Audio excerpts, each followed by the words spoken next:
When I fell ill and was hospitalized, Mary, my son's wife, and my granddaughter Emma came to visit me, and I smiled brightly. After exchanging greetings, I wondered about Mary's somber expression and her lack of the novel I had asked for during the visit.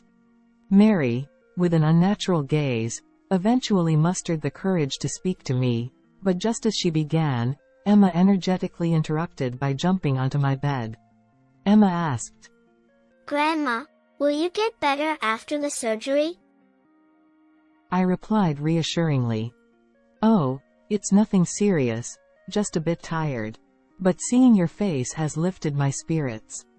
As I smiled and flexed my arms, Emma smiled happily too.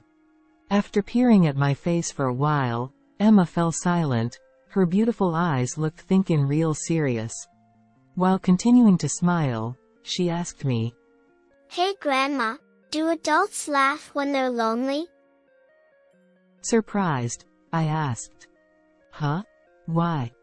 But Mary hurriedly took out her wallet from her bag.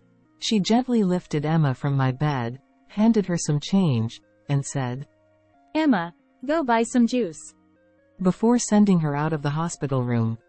With a solemn expression, Mary then approached me and began recounting what she had just witnessed. "My name is Nancy.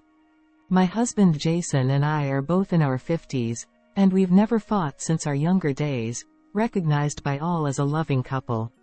I call myself a freelance writer, specializing in travel-related articles. I've always been fascinated by the sound of the name, freelance writer, and now, I find myself immersed in writing, taking on assignments I find online. Jason works for an online gaming company, handling tasks like system development. But his job keeps him incredibly busy, often leading him to spend nights at the office when deadlines approach.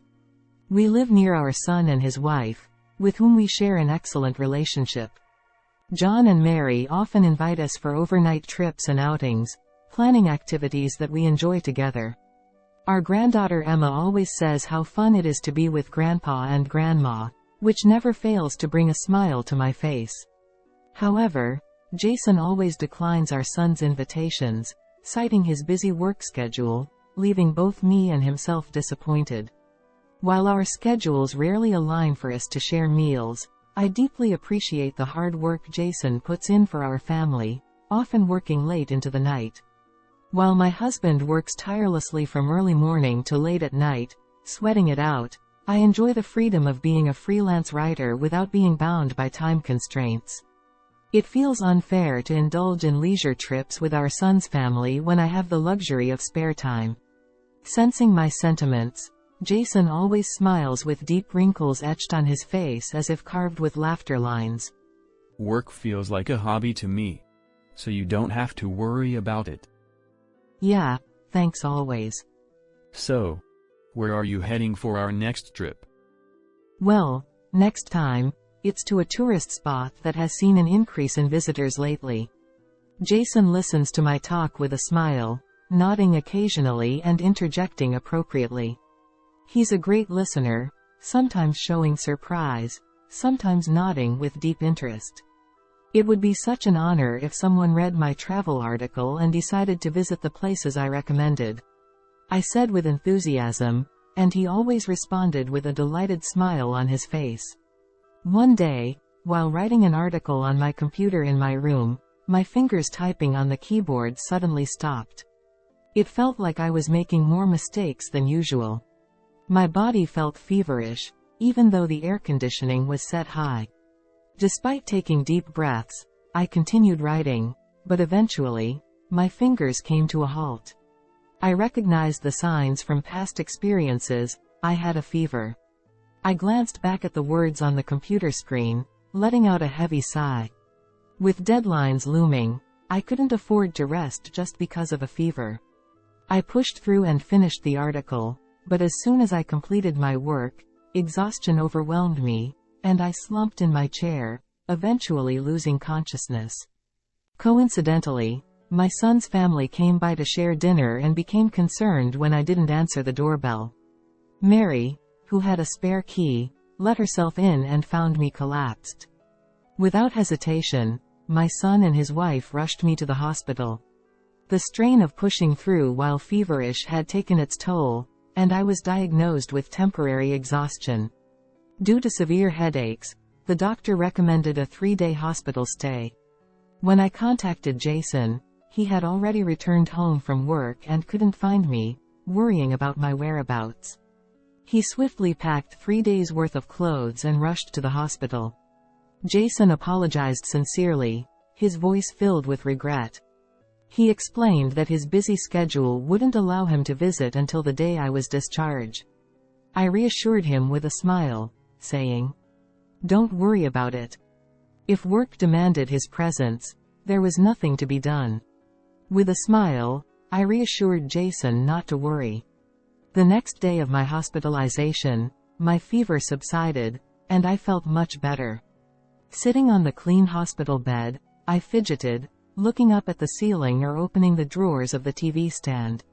I thought, maybe I could take a short walk around the hospital. Convincing myself, I strolled through the corridors until I found a small chair near the shop and restaurant area. Oh, it's too boring. Across from me, a man sat reading while a drip stand stood nearby. Ah, that reminds me, I had a novel I was reading at home. John wouldn't be at home due to work, so I decided to call Mary and ask her to bring the novel. I had given her a spare key, and it would be easy to explain where the book was. Mary readily agreed when I called her from the hospital's public phone. Returning to my room, I started reading a picture book placed there. It was a "Where's Waldo?" book, and as I earnestly searched for Waldo, 2 hours had passed. Mary came to visit, and I looked up from the book, feeling a strange sense of guilt for what felt like the most unproductive use of time in my life. I returned the book, smiled at Mary and Emma, and said, "Thank you so much, Mary." After greeting them, I couldn't help but wonder about Mary's somber expression and the absence of the novel I had asked for. Mary, with an unnatural gaze, eventually mustered the courage to speak to me, opening her mouth to convey something.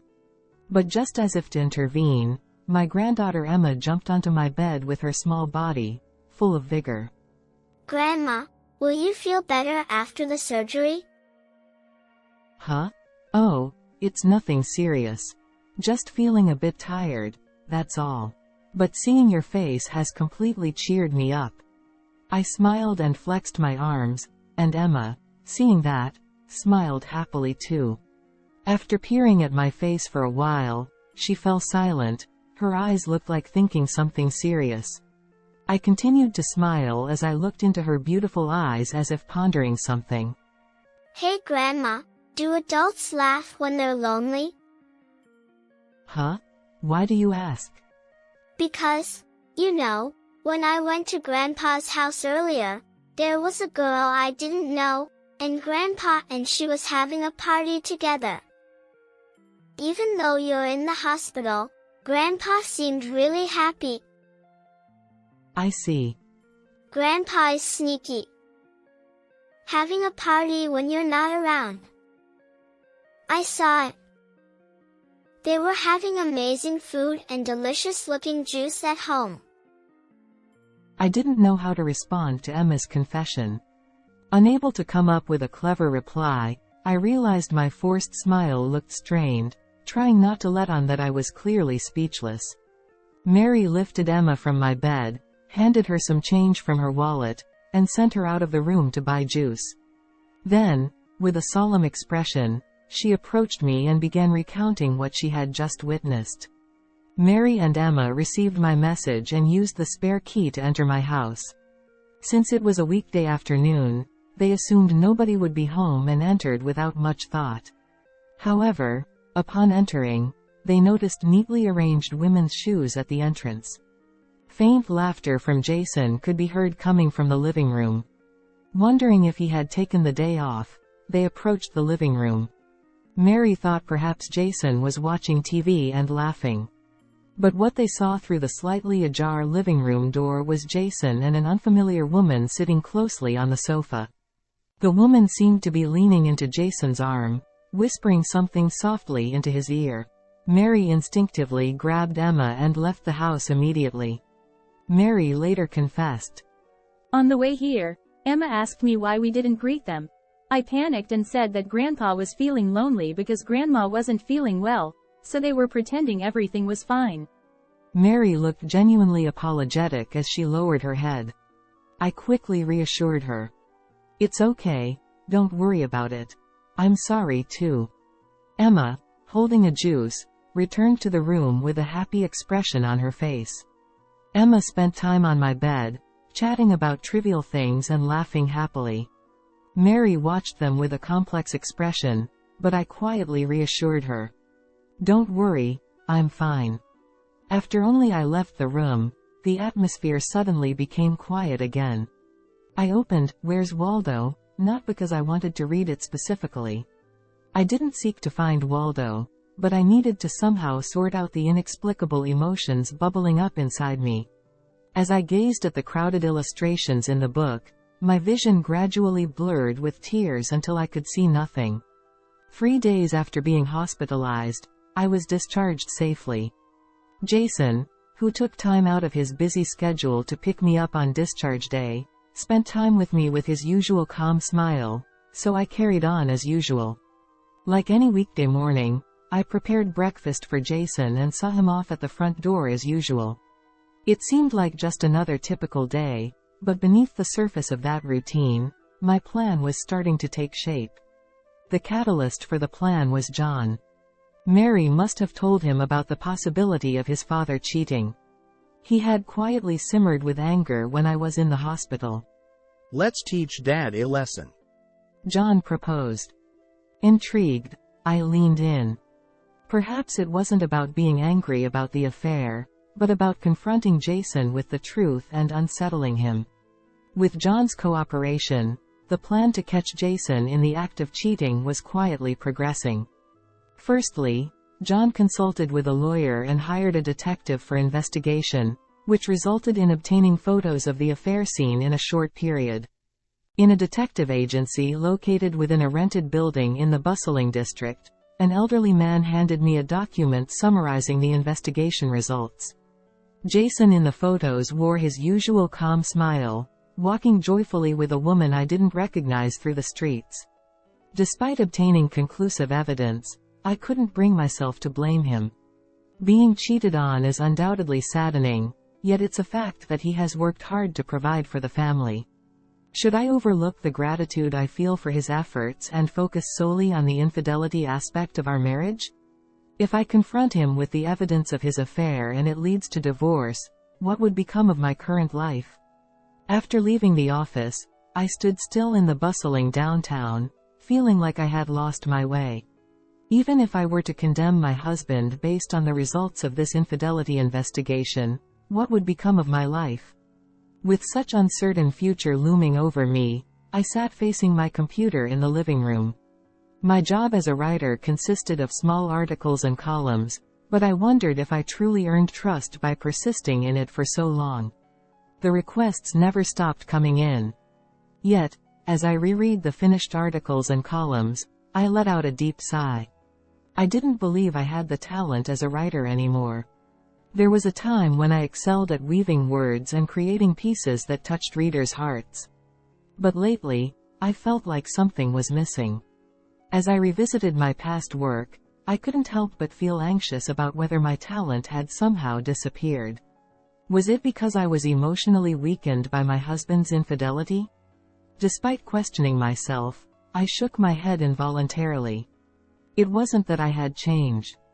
Perhaps, in this process of searching, adversity and setbacks were necessary. When I first started working as a writer, it was incredibly enjoyable. Transforming my thoughts into words and having someone read them brought me immense joy. However, such enjoyable moments couldn't last forever, and there would inevitably be periods of stagnation and trials along the way. As I mulled over such thoughts, the home phone rang. It was the detective I had hired for the infidelity investigation. Though his face was mostly a blur, I remembered his air of suspicion. Without much preamble, the detective asked, Have you read the final line? I haven't really gone through it thoroughly, I responded. The detective explained.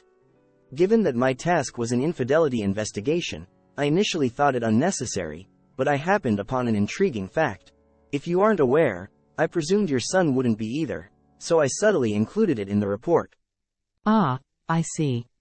The detective continued. Due to my profession, I've conducted numerous infidelity investigations, and the behavioral patterns of cheating men are almost identical. It's likely due to similar brain structures. However, I could discern the detective's amusement as he chuckled over the phone. Your husband's behavior has been peculiar since the first day of surveillance. Normally, my job would be to capture evidence of infidelity and call it a day, but I had a discussion with a lawyer, and given our firm's 10th anniversary, I decided to extend the service. The detective explained. After hanging up, I revisited the infidelity investigation materials. As I read through the contents, I took a deep breath.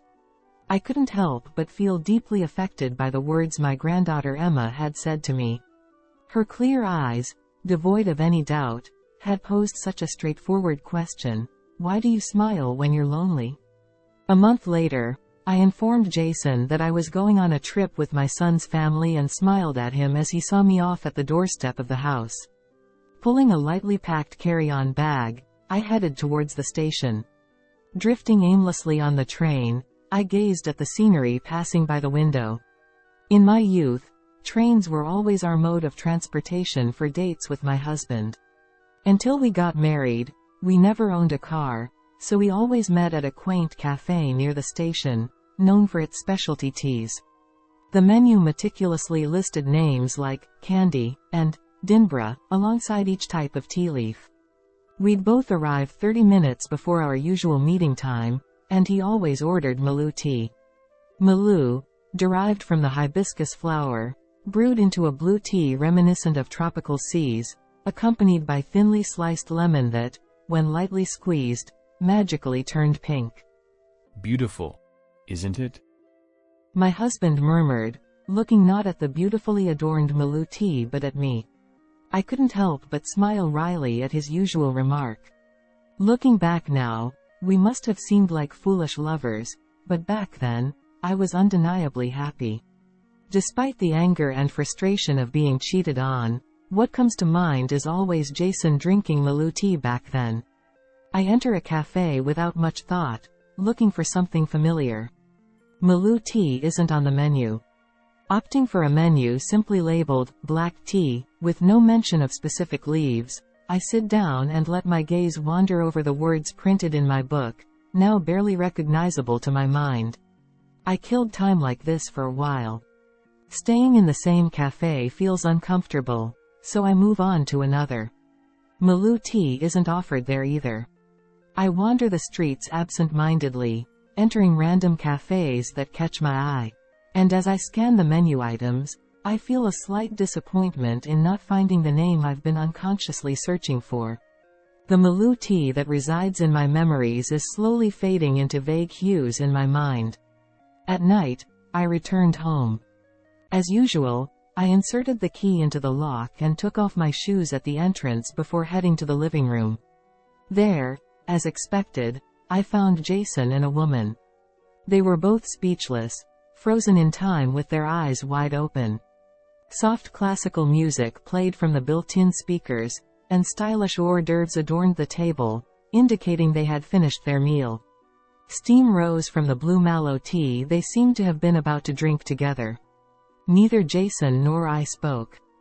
The serene music filled the living room as we shared a strange moment of just gazing at each other. Eventually, John arrived, making a racket, and upon spotting Jason, he exaggeratedly sighed. Mary, standing behind John, peered anxiously at the scene. Hey, what kind of party is this? Don't mind if we join, right? Hold on a second. What's your intention here? All of a sudden. As Jason got up from the sofa, the woman beside him grabbed his sleeve, looking frightened.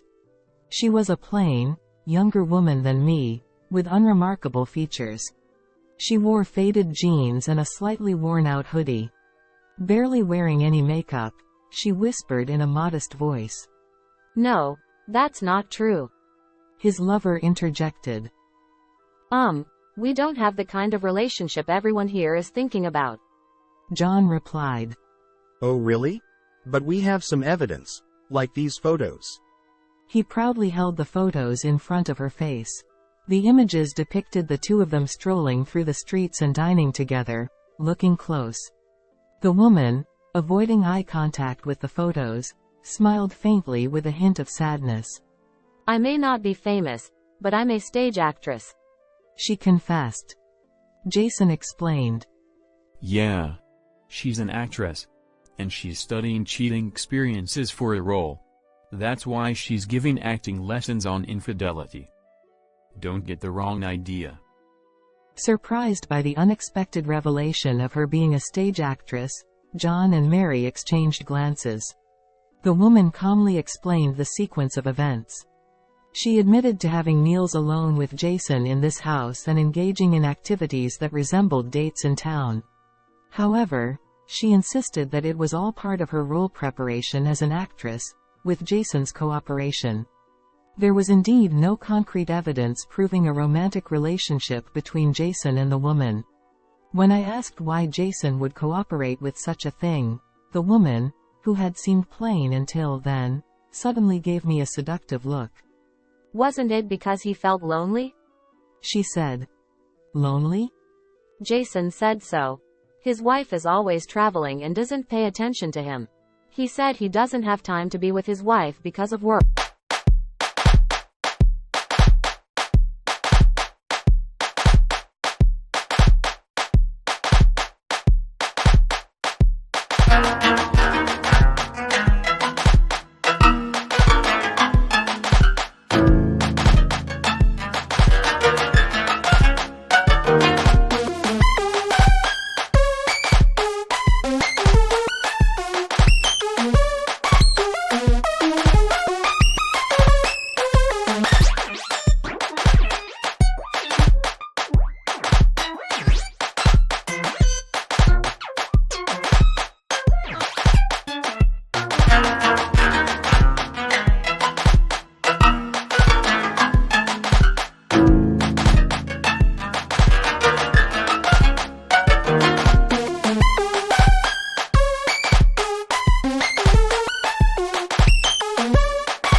I knew that whenever I, who usually works from home, mentioned going on a trip, Jason would take advantage of the opportunity to invite the woman over to our house and indulge in luxury.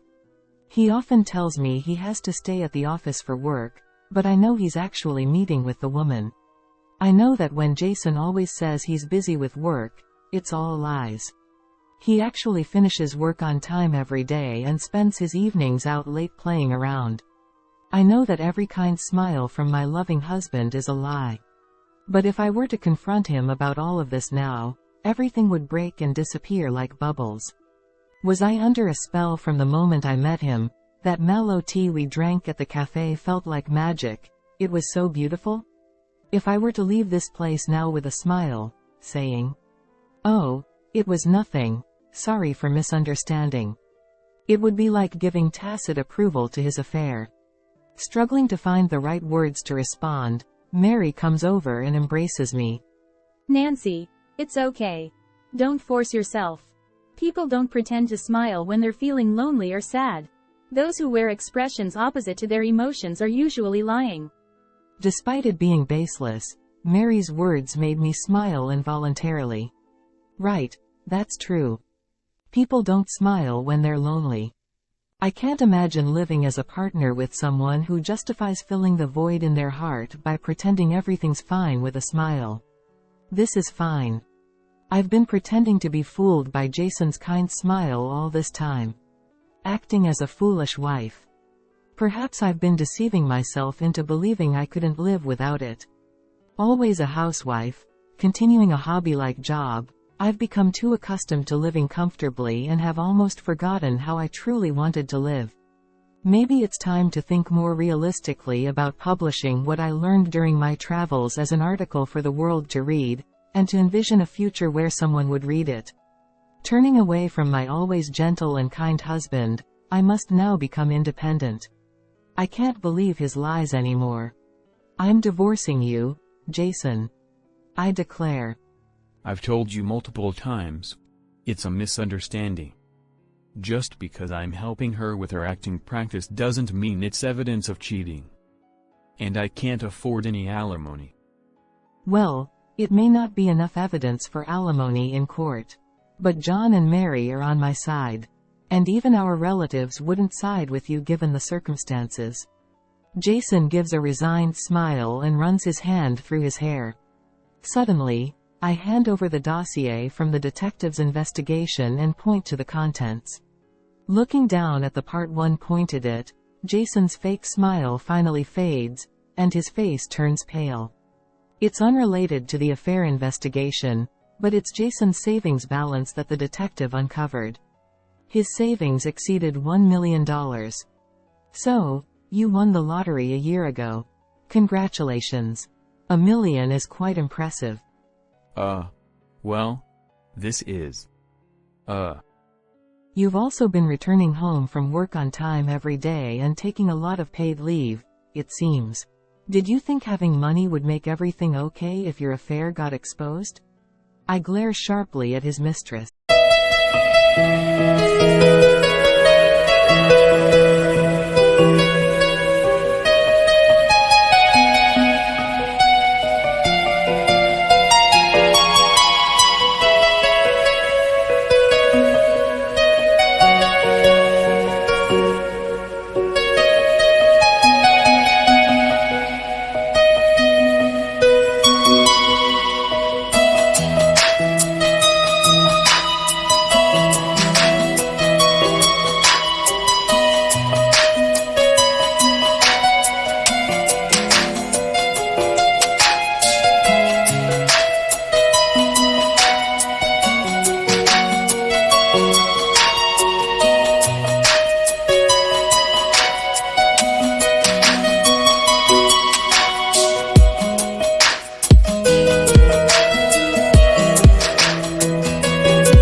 Even in a normal divorce, I'd get $500,000. If you don't admit to the affair, I'll push through the courts no matter the cost. I. But if you admit to the affair here and now, I'll only go after Jason for alimony. You were after Jason's money anyway, right? After a moment of contemplation, the woman nods slightly with her head bowed. It seems John and Mary are struggling to keep up with the sudden turn of events. So, to put it simply, I'm divorcing Jason. That's all there is to it. After that, the divorce was finalized smoothly, and alimony was paid. Property division was settled, and although Jason was left with a substantial amount of money, he had already lost motivation for work after winning the lottery and was demoted to a less significant position. The woman he had been dating for a while also decided to break up with him as Jason's financial situation deteriorated over time.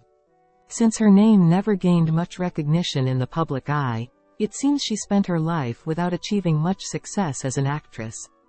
John and Mary suggested that I move in with them, but I graciously declined and opted to rent an apartment for myself.